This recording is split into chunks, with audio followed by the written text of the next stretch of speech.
Hey there, Sharon Horne-Ellstrom here. Welcome to day 89 of our annual challenge, our BU 365-day challenge to do one thing every day that improves us in some way. This segment, we've been focusing on our mental well-being, mental health, mental well-being, thoughts, beliefs, ideas, mindset, anything that has to do with learning, education, curiosity, anything that has to do with our mind and our mental well-being, our mental health.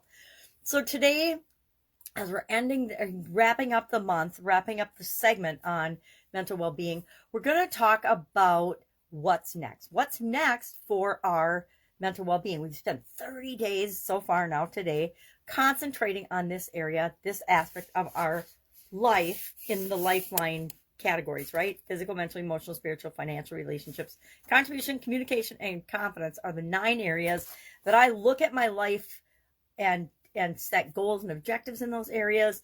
And then I do action items. I break all those big goals down to little daily actions, things that I can do that I know if I just do them and I make them habits and part of my daily routines, I will automatically achieve the goals and objectives I want by the end of the time period, by the end of the year. I usually do, I have for each of these areas, I have lifetime legacy goals, goals that are just like massive, shoot for the moon, shoot for the stars goals. The things that I would really want, ideally what I would want. And then I break them down each year. What do I need to accomplish to be moving me toward those goals? Knowing that in 1 year, I'm not going to achieve the goals on that particular list.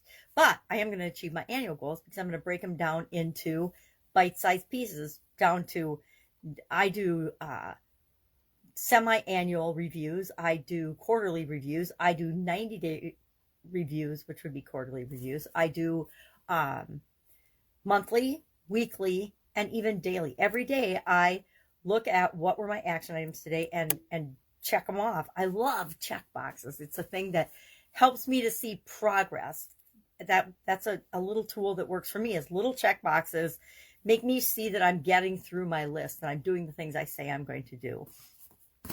And we have to all find things like that work for us. So the thing we're going to talk about today for what's next is we're looking at the overall mental area and aspect of our life is the tool we've shared before. It's the Lifeline exercise, the Lifeline tool. Remember, I've got my big Lifeline from last year from the challenge, where this is just key events that have happened in my life. I just draw a line on a piece of cardboard. I actually found a big trifold poster board that I am going to, and I don't know how I would show that, but I'm going to do that for this year and graph my physical, my emotional, and now my mental highs and lows on that graph. And I'll do different colors so that I can visually take a look at that in a snapshot.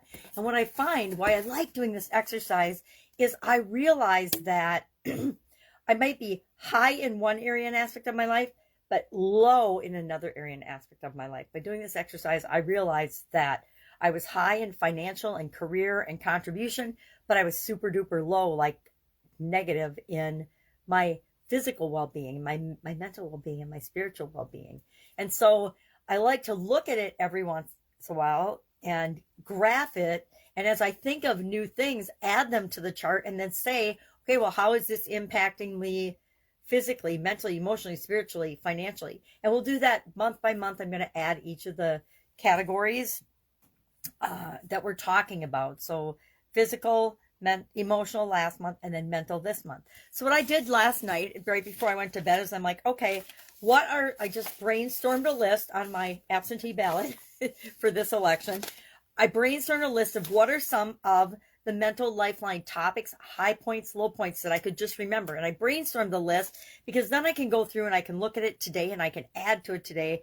And I can say, okay, where and when did this occur? When were the high points and the low points? And I did things like by categories. I did, okay, education, school, courses of study, advanced education, seminars, trainings, certifications, conferences, books, activities. And this would be things that I've written, ways that I've contributed, videos, lives, podcasts, webinars, seminars, conferences, speeches, things that I've done.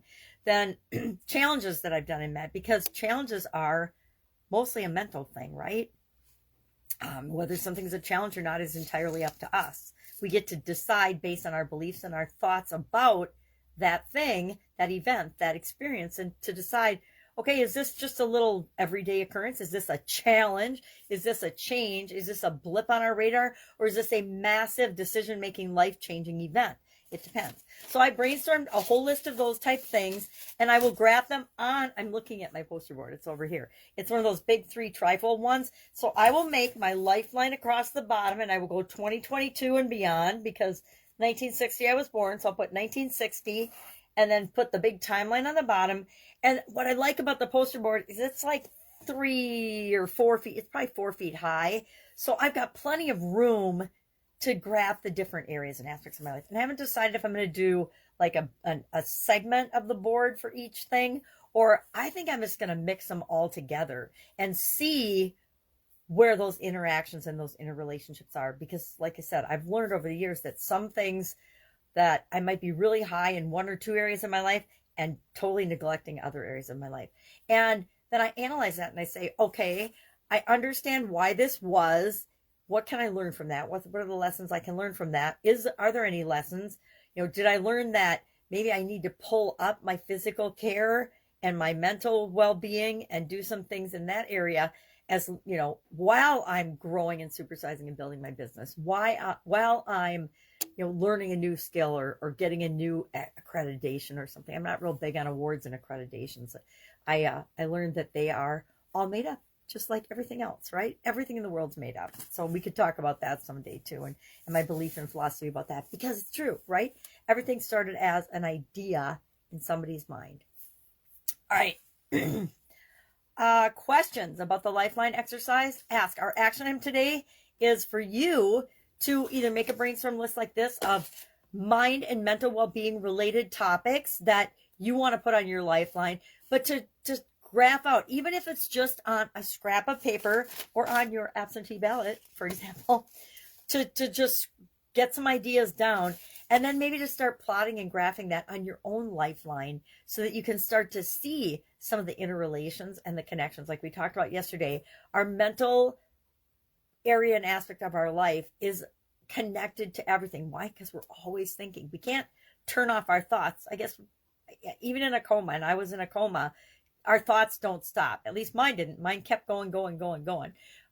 So until we actually die, and I would contend that when we die, our consciousness and who we really are, the being that we really are, moves on. We don't actually just cease to exist. But that's, again, based on your thoughts, based on your beliefs, based on what you think is the way life works. It's going to be different for each of us.